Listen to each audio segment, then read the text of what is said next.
the series I've been going through is the history of the early Christian church, right from the very beginning up to the emergence of the papacy. Ta seria tych spotkań odnosi się do historii Kościoła chrześcijańskiego od samego początku, od samego porodu tego Kościoła, aż do, będziemy przerabiać, aż do tego momentu, kiedy papieżstwo się wyjawniło. And we, just to go over previous ground, not thoroughly, but just to say that the Lord Jesus and the Apostle Paul told us that great trouble would come upon the church and the church would be corrupted. I w streszczeniu to, co przerabialiśmy, było to, że Pan Jezus i apostoł Paweł i inni przepowiedzieli, że wielkie kłopoty i trudy i problemy najdą na Kościół i że korupcja i zniszczenie i popsucie wejdzie aż w samo wnętrze Kościoła. Now, just a little bit earlier, we read out of Ephesians about the foundation, which is of course Christ, but it's also laid in the apostles and the prophets. That is their doctrine, what they taught. Troszkę wcześniej czytaliśmy z listu do Efezów, 2 rozdział, że fundament Kościoła to jest w Chrystusie, ale także w apostołach i prorokach. I apostołowie i prorocy, to chodzi o to, co oni nauczali, ich doktryna. So I want to just read out some of that foundation. Więc chcę trochę przeczytać z tego fundamentu. And it is in 2 Timothy chapter 3. I to jest w drugim liście Tymoteusza, 3 rozdział. And we're starting in verse 1. Od pierwszego wersetu. This know also, that in the last days perilous times shall come.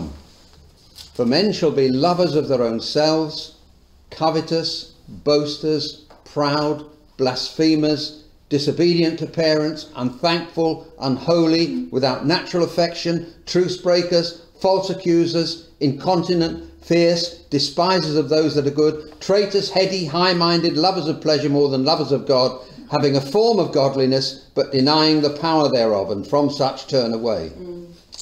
A to wiedz, że w dniach ostatecznych staną trudne czasy. Ludzie bowiem będą samolubni, chciwi, chełpliwi, pieśni, bluźniercy, rodzicom nieposłuszni, niewdzięczni, bezbożni, bez serca, nieprzejednani, przewrotni, niepowściągliwi, okrutni, nie miłujący tego, co dobre, zdradzieccy, zuchwali, nadęci, miłujący więcej rozkoszy niż Boga, którzy przebierają pozór pobożności, podczas gdy życie ich jest zaprzeczeniem jej mocy. Również tych się wystrzegaj. Well, that sounds like the bad news, doesn't it? To brzmi jako zła nowina, prawda? And some people say you should just concentrate on the positive, forget the negative.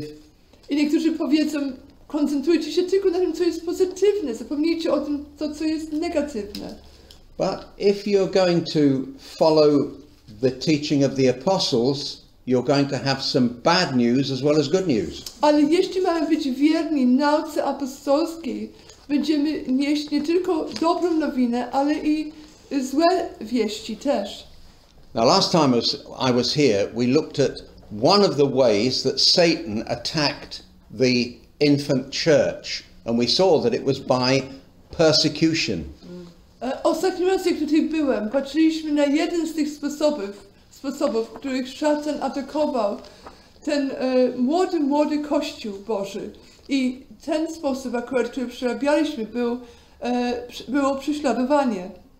But in this session and in the next one, if we're still here, ale na tym zgromadzeniu i na następnym, jeśli jeszcze będziemy tutaj na tym świecie, we're going to look at Satan's attack through heresy. Będziemy patrzeć na atak szatana na Kościół przez herezję. Which is the attack by religious deception. I to jest atak, który przychodzi przez religijne oszustwo, zwiedzenie. Now this was actually more dangerous to the church than persecution. I tak naprawdę ten atak przez herezję i zwiedzenie, był o wiele więcej niebezpieczny atak niż przez prześladowanie. Now heresy actually started outside the church. Herezja rozpoczęła się poza Kościołem. Especially with a thing called Gnosticism. Szczególnie z tym, co się nazywało gnostycyzm. But there was always the attempt to infiltrate the church with the false teaching. Ale zawsze było to takie staranie się, aby dostać się do wnętrza Kościoła z fałszywymi nauczaniami. So today I want to look at just 4 particular movements that tried to corrupt the church in the early days. Więc dzisiaj chcę spojrzeć szczególnie na 4 takie ruchy, które specyficznie starały się zniszczyć Kościół w tamtych wczesnych latach. And the first is Gnosticism. Pierwszy z tych to jest gnostycyzm. Second is Docetism. Druga rzecz to jest docetyzm. Well, it sounds like dancing, doesn't it? Do-si-do, but it isn't. It's docetism. Okay. Third is... Sorry? Doketyzm. Doketyzm. Yeah, Dziękuję. docetism, yeah, probably. Dziękuję. Yeah. The third is the Marcionites. Trzecia fala to było Can you spell it? Marcionici. M-A-R-C-I-O-N-I-T-E-S. Okay. And the fourth is the Montanists. I czwarta fala to od montanistów.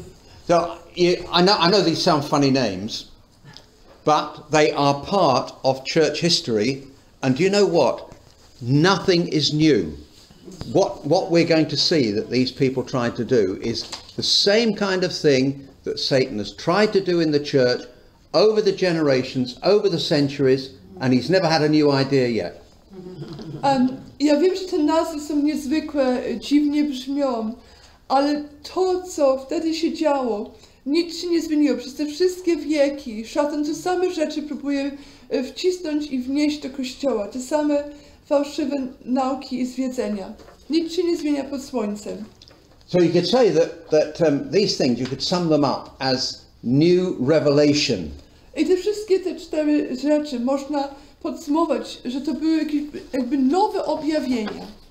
Now, if you have a glass of pure water straight out of the tap, Jeśli macie szklankę czystej wody prosto z kranu and you pour just a tiny little bit of polluted water in, stir it around, what do you get? i wkroplicie tam po prostu najmniejszą kropelkę zanieczyszczonej wody i tak wymieszacie, to co macie w końcu? You don't get the pure thing, do you, anymore? Już to nie jest czysta woda. And this is what Satan tried to do. He tried to bring something polluted and put it into something that is pure. I to jest, co szatan stara się uczynić. Przynosić coś, co jest zanieczyszczone i chce to wkrzepić w to, co jest czyste. Okay, so let's look at the first one, Gnosticism. Więc spójrzmy na to pierwsze, na gnostycyzm. Now, this Gnosticism was actually a non-Christian mystery religion.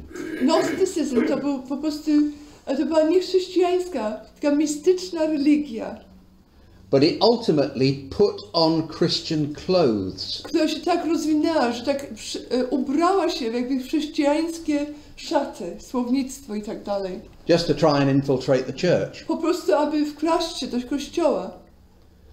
Well, you'll see if it's still there. I teraz zobaczymy, czy to jeszcze tutaj jest.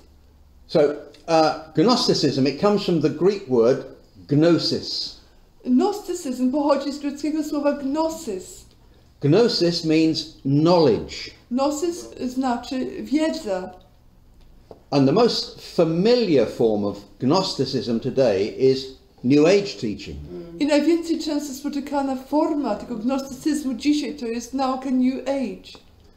And Gnosticism, it taught that God is impersonal. He's not a person at all. Gnostycyzm naucza, że Bóg jest nieosobisty.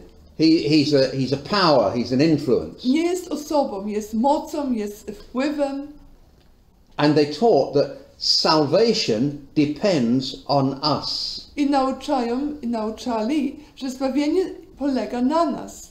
It is what we do that saves us. That's what they taught. To, co czynimy, to nas zbawia. Tak oni to nauczali. And mainly it was by going through various initiation rites.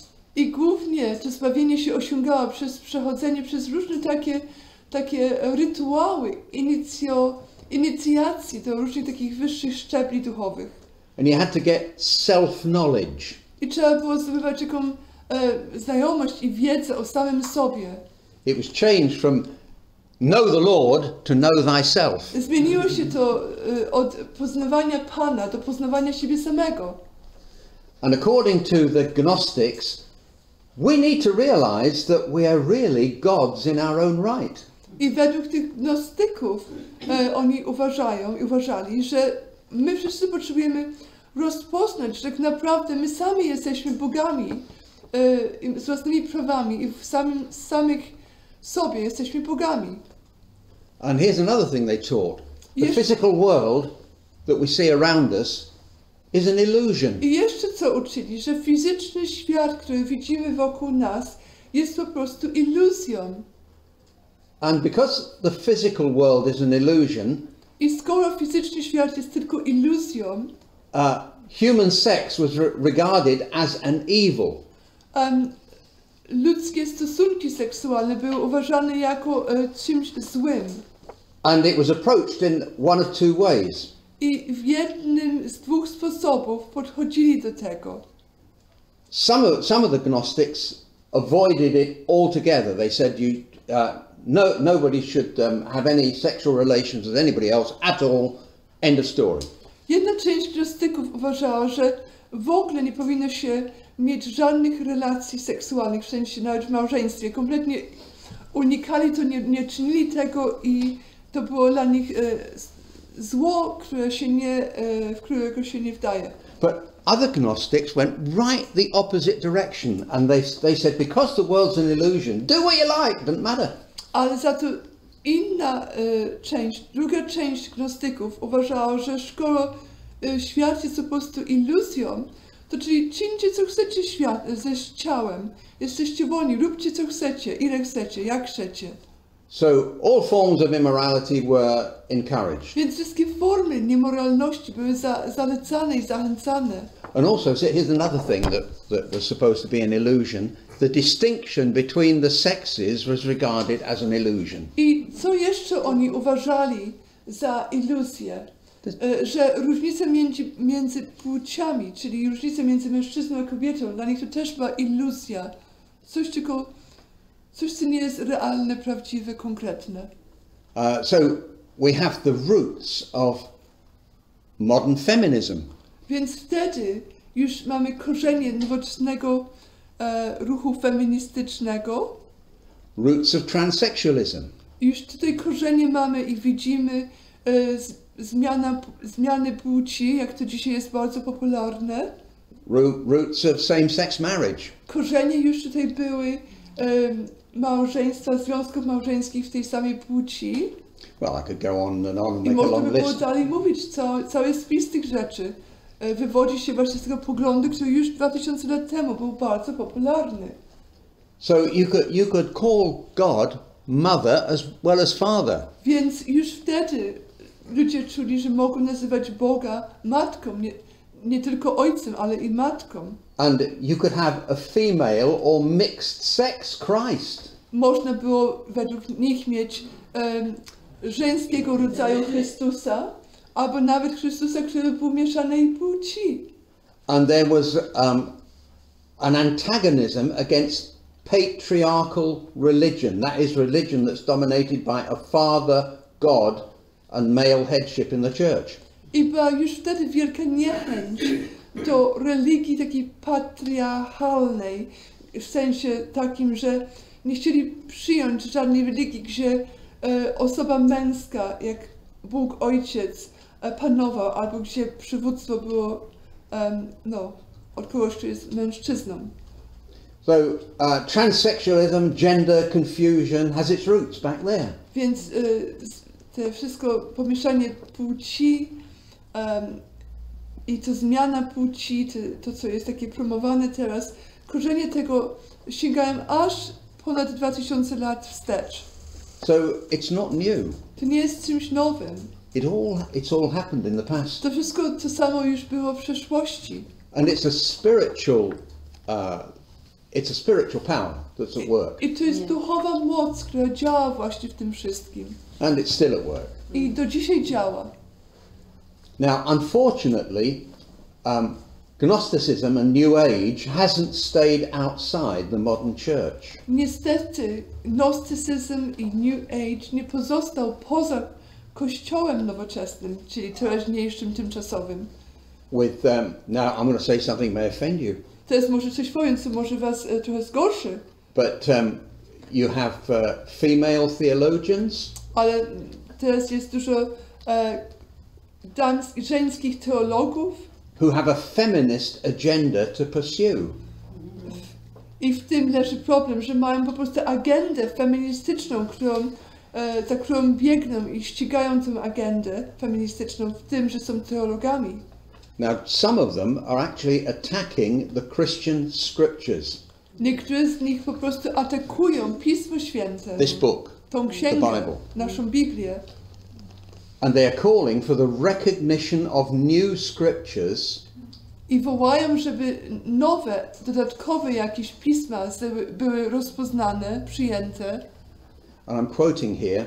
I teraz cytuję. You cannot do feminist theology from the basis of the Christian Bible. I ich pogląd jest taki, to jest cytat. Nie można mieć feministyczną teologię z podstawy chrześcijańskiej Biblii. Now, we have an archbishop-elect who's coming to York. Mamy teraz nowego wybranego arcybiskupa, który niedługo przyjedzie do Yorku. And he says the Bible should adapt to modern culture. I on mówi, że Biblia powinna się dostosować do nowoczesnej kultury. It's nothing new. To nie jest nic nowego, to już nic nowego. Okay, so we shall see how the Gnostics tried to form an apparently Christian church. We'll see that in a minute or two. I zobaczymy, jak ci gnostycy starali się stworzyć tak zwany chrześcijański kościół. Zobaczymy to za parę minut.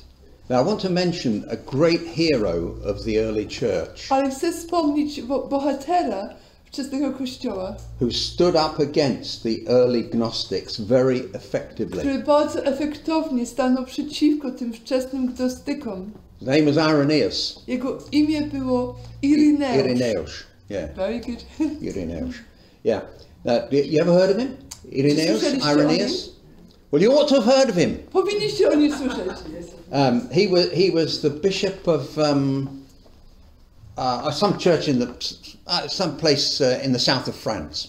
On był biskupem Lyon. Lyon, that's right. Biskupem kościoła w Lyon w południowej Francji. Yeah, and he actually opposed these early Gnostics, and we have some of his writings still. I on stał bardzo mocno przeciwko tym wczesnym gnostykom i jeszcze mamy jego pisanie do dzisiaj. Okay, and look at another little attack Teraz on the spójrzmy na church. inny atak na Kościół. And this is Docetism. Doketyzm. And it crept into the church through the Gnostic teachings. I wkradł się do Kościoła przez nauki gnostyczne. Now, what does Docetism mean? Co to znaczy doketyzm? It means that Christ only seemed to be human. To znaczy, że Chrystus po prostu się wydawał, że jest człowiekiem. It really means appearanceism, if you like. To naprawdę znaczy, że z wyglądu tylko. So you look at Christ and he looks human. Czyli patrzycie na Chrystusa, wygląda jak człowiek w ludzkiej formie. But he wasn't really. A naprawdę taki nie był. So you have a Christ who comes into the world and you could almost say he's just a spirit. He isn't truly a human being. Więc tutaj macie Chrystusa, który przychodzi do świata I oni uważali, że on jest po prostu duchem, nie jest prawdziwą ludzką istotą. Now, if Jesus only seemed to be human, jeśli Jezus po prostu wydawał się, że jest ludzką istotą, then he only seemed to die. Więc po prostu jego śmierć po prostu tylko wyglądała jako śmierć. And he only seemed to rise from the dead. I tylko to wyglądało tak na pozór, że on z martwych wstał. Now it's interesting that the Jewish people could not believe that Jesus was God because he suffered. Żydzi po prostu nie mogli uwierzyć, że Pan Jezus był Bogiem, ponieważ on cierpiał. But the Docetists couldn't believe that Jesus actually suffered because he was God. A Doceci nie mogli uwierzyć, że Jezus cierpiał, ponieważ on był Bogiem. And in both cases, the problem was they could not accept that God could become truly man and could therefore suffer and die. I w obu wypadkach po prostu ci ludzie nie mogli uwierzyć, że Bóg naprawdę mógł się stać prawdziwym człowiekiem i mógł naprawdę umrzeć. So I'll mention another man who stood up against these heretics. I teraz wspomnę innego człowieka, który stanął przeciwko właśnie tej herezji. A man called Ignatius of Antioch. Ignaty z Antiochii. So he opposed them. He was actually martyred about 115 AD. On stał przeciwko nim i zginął śmiercią męczeńską w 115 roku naszej ery. So therefore he had lived during the lifetime of the Apostle John. Więc on był żywy już podczas życia apostoła Jana. Well, I'm sorry, we're going through this at breakneck speed, really, because these are... Przepraszam, że takim tempem przechodzimy przez to wszystko. But we'll go to another group A teraz pójdziemy do następnej grupy. Who were really Gnostics, but they put on a very Christian veneer. Oni tak naprawdę byli gnostykami, ale na siebie nakładali taką powierzchnię bardzo chrześcijańską. And these are the Marcionites. To byli Markionici. Now, Marcion was a real human being, okay, on he był lived. prawdziwy mężczyzna, He died about 160 AD. On umarł około 160 roku naszej ery. And he was the son of the Bishop of Sinope in Asia Minor. I był synem biskupa Synopii w Azji Mniejszej. So he had a good background. Pochodził z dobrego źródła, znaczy miał dobre pochodzenie. And the Marcionites organized themselves like the regular church did. Markionici zorganizowali się tak jak ten regularny kościół. They had bishops, that's a chief pastor who was in charge of the local church. Mieli biskupów, czy jakby główny pastor, który był odpowiedzialny za lokalny zbór. And they have elders and they had deacons. Starszych i diakonów mieli. And they formed congregations. I tworzyli zgromadzenia. And the Roman authorities actually couldn't distinguish between real Christians and Marcionites. I rzymskie władze po prostu nie mogły rozróżnić pomiędzy prawdziwymi chrześcijanami i Markionitami. And Christians and Marcionites sometimes ended up in the same prison cell. I chrześcijanie i Markionici często wylądowali w tej samej celi więziennej. For the same reason. Z tego samego powodu. That they would not worship Caesar as God. Z tego powodu, że nie chcieli czcić cesarza jako Boga. But the regular Christians actually called them Satan's martyrs. Ale ci prawdziwi chrześcijanie, ci normalni chrześcijanie nazywali właściwie tych Markionitów męczennicy szatana. They weren't taken in by their surface Christianity. Nie byli zwiedzeni tym powierzchownym chrześcijaństwem, które tam ci nieśli. So let's have a closer look at them. To spójrzmy bliżej na tych Markionitów.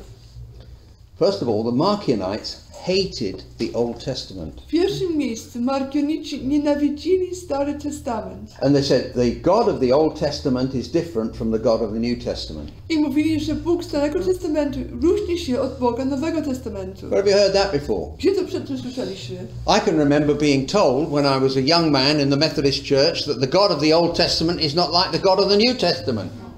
Keith sam pamięta jako młody człowiek w kościele metodystów, jak w kościele metodystów powiedzieli jemu, że Bóg Starego Testamentu jest inny od Boga Nowego Testamentu. It's amazing how these false ideas can actually infiltrate into the church, into the regular To jest church. niesamowite, jak te fałszywe poglądy mogą się wkraść do powszechnych zborów. So Marcion got rid of the Old Testament altogether. Więc Markion kompletnie wyrzucił Stary Testament, And then he was landed with the New Testament, which was too Jewish. ale pozostał jemu Nowy Testament, ale dla niego to był za bardzo żydowski. So he put together his own New Testament. Więc stworzył swój własny Nowy Testament. And it was mostly the epistles of Paul, Luke's Gospel and the Acts of the Apostles. I jego Nowy Testament był stworzony głównie z listów Pawła, Ewangelię Łukasza. No. Marcion removed from Luke's Gospel and Paul's epistles any favourable references to the Jews. I Markion wyrzucił ze swojej wersji Nowego Testamentu wszystkie pozytywne wzmianki o Żydach. Now this is very much like modern liberalism. To jest bardzo podobne do nowoczesnego liberalizmu.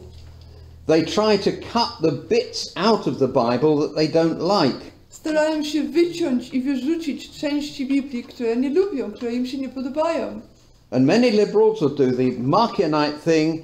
The God of the Old Testament isn't the same as the God of the New I Testament. wiele liberałów będzie robić to samo co Markion i mówić i tak stawiać w kontraście Boga Starego Testamentu z Bogiem Nowego Testamentu. And by the way, Marcion was not in favour of marriage. I Markion w ogóle nie był zwolennikiem małżeństwa, zachodzenia w związki małżeńskie. Nie wierzę w to. So it's not surprising that his sect died out fairly soon. Więc to nie jest coś dziwnego, że jego sekta, która była duża, tak szybko wymarła, jak on po prostu zniechęcał wszystkich od brania ślubu i powielania się. Now the regular church reacted strongly against Marcion's teaching. Ten kościół, ten Boży Kościół, ten normalny Kościół ostro zareagował przeciwko nauczaniu Markiona. But unfortunately they overreacted against the one true emphasis that Marcion had. Ale niestety zareagowali za bardzo. Ich reakcja była troszkę za bardzo ekstremalna i poszło przeciwko temu, tej jednej rzeczy, którą Markion nauczał poprawnie.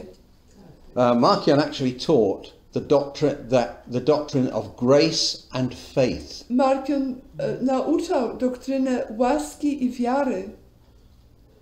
And the regular church began to concentrate more on works. Ale ten regularny kościół wszystko, co było związane z Markionem, odrzucił i też ten pogląd o łasce i wierze i zaczął się wtedy skupiać jeszcze więcej na uczynkach. So you can see how clever Satan is. Widzimy, jaki sprytny jest szatan. He'll bring something in which is very, very wrong. On przyniesie coś, co jest bardzo, bardzo złe. And say, aren't you going to react against all this? I tak jakby szepcze, czy teraz wy, wierzący, nie będziecie reagować do tego, co tu jest? But there's just one bit of truth in what's wrong. Ale w tym złym, co wlazło, jest jedna cząstka prawdy. And the church was tending to react against the lot.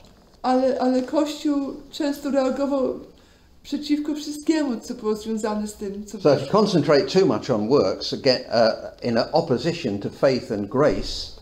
Więc jeśli się skoncentrujemy za bardzo na uczynkach w przeciwieństwie do łaski i wiary, you're going to go into error, aren't you? to wejdziemy do błędu, do zwiedzenia kolejnego. So two men we've mentioned, Justin Martyr and Irenaeus. Justin Martyr died 165 AD.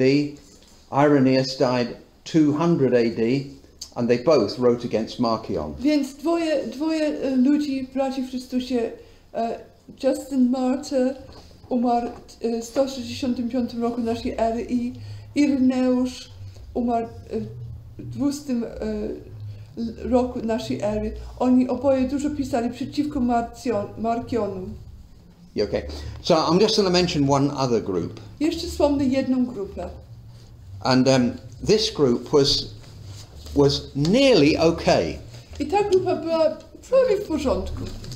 It was founded by a man called Montanus. Była założona przez człowieka, który nazywał się Montanus. And they called themselves the Montanites. I nazywali się Montanists. Montanistami. Yeah. And this man Montanus I ten człowiek Montanus believed that he was actually bringing in new revelation. Wierzył, że on wnosi i przynosi nowe objawienia. He didn't deny Orthodox Christian teaching. On nie zaprzeczał takiego ortodoksyjnej nauki chrześcijańskiej. Nie zaprzeczał tego. But he was bringing new stuff in. Ale przyprowadzał nowe rzeczy. Based in a town in Phrygia, in central Turkey. On mieszkał w centralnej Turcji, w mieście Frydzi. Called Pepuza. Miasto się nazywało Pepuza. And they renamed it Jerusalem. I po prostu dali temu miastu nowe imię, Jeruzalem. And how he did things, he was followed around by two prophetesses. Jak on działał? To jest ciekawe. On wszędzie się pojawiał z dwoma prorokiniami. We even know their names. Nawet znamy ich imiona. One was called Priscilla. Jedna się nazywała Priscilla. One was called Maximilla. A druga Maksymilla. And they were all the time bringing in new truth that the church hadn't had before. I one cały czas przynosiły nowe, jakby prawdy, nowe poglądy, które przed tym Kościół nie znał. You see how subtle this was? Widzicie, jakie to jest subtelne? It doesn't say you're completely wrong. A on nie mówi, wy jesteście w błędzie. It just says, fine, you're right. As far as you've gone, you're right. On w taki sposób mówił do zborów. Tyle, ile macie, to jesteście w porządku, ale jest więcej. But we've got new revelation you need to hear. Ale my mamy nowe objawienie, które musicie usłyszeć. So what they were doing was that they were undermining the sufficiency of Scripture. Więc co oni robili? Oni podważali kompletność i pewność Biblii, Pisma Świętego. Maybe they didn't fully realize that. Może w pełni nie zrozumieli, co robią. Because I'm sure a lot of them must have been real believers. Bo myślę, że wielu z nich pewnie byli prawdziwie wierzący. But this is one of the things they said. A to jest jedno z tych rzeczy, które oni mówili. They said the Old Testament is the age of the Father. Mówili tak, Stary Testament to jest era Ojca. And the New Testament is the age of the Son. Nowy Testament to jest era Syna.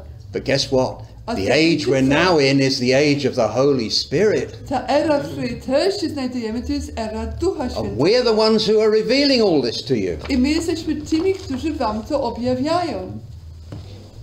Now, the fathers, the church fathers, Więc ojcowie Kościoła wtedy tell us that Montanus was a fairly new convert. mówią nam, piszą, to mamy to zapisane, że Montanus był właściwie bardzo nowo nawrócony. And I'm just quoting what the church fathers said here. Ja tylko cytuję to, co ojcowie Kościoła powiedzieli. They said that he regularly fell down in ecstasy and babbled. Powiedzieli tak, napisali, że on często, regularnie upadał na ziemię i gadał, banialuki. Now, like many young Christians, Jak wiele nowych, młodych wierzących, we've all been one, i każdy z nas był młodym wierzącym kiedyś, Montanus became proud. Montanus stał się pyszny, dumny. And he refused correction by older and more experienced believers. I po prostu nie chciał przyjąć korekty od starszych, więcej dojrzałych wierzących. Maybe that's a lesson to us all. I może to jest lekcja dla nas wszystkich. Just mention another early church writer. Tylko poprawię moje tłumaczenie. On często padał na ziemię i bełkotał, to jest to słowo, banialuki, ale bełkotał. Okej, wspomnimy teraz jeszcze jednego ojca Kościoła. Yeah, so this man was called Tertullian. I ten człowiek nazywał się Tertullian.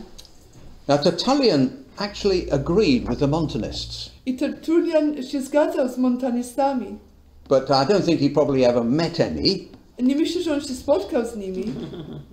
And he was you have to say this, Tertullian was a real champion of the Orthodox Christian faith. Tertullian był prawdziwym bohaterem tej ortodoksyjnej chrześcijańskiej wiary. And he certainly didn't go to the extremes that Montanus did. I na pewno nie poszedł do tych ekstrem, do tych skrajności, do których Montanus poszedł. And many of Tertullian's writings come like a breath of fresh air. I wiele z pisania Tertulliana były jako oddech świeżego, czystego powietrza w czasie, kiedy ten regularny kościół stał się bardzo ritualistyczny. And this was at a time when the regular church was becoming more ritualistic. Właśnie, i te zbory lokalne wszędzie w tym czasie przez te uczynki i tak dalej stawały się coraz więcej rytualistyczne. I Tertullian był jakby świeży powiew powietrza w tamtych akurat czasach. When the church begins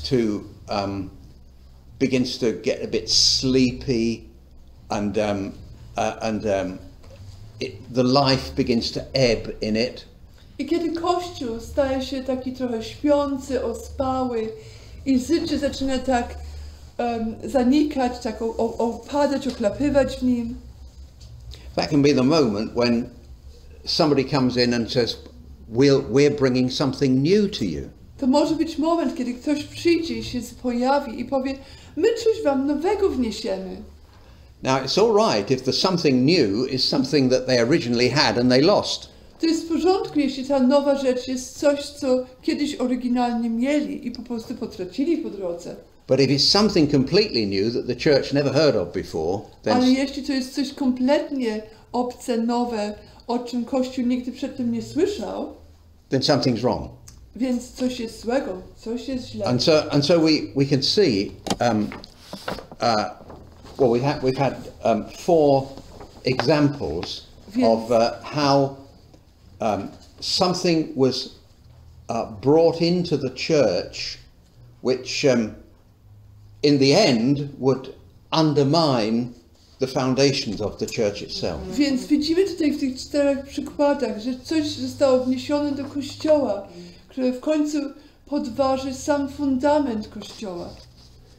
Now, I think I've said enough for today. Myślę, że dosyć powiedziałam na dziś.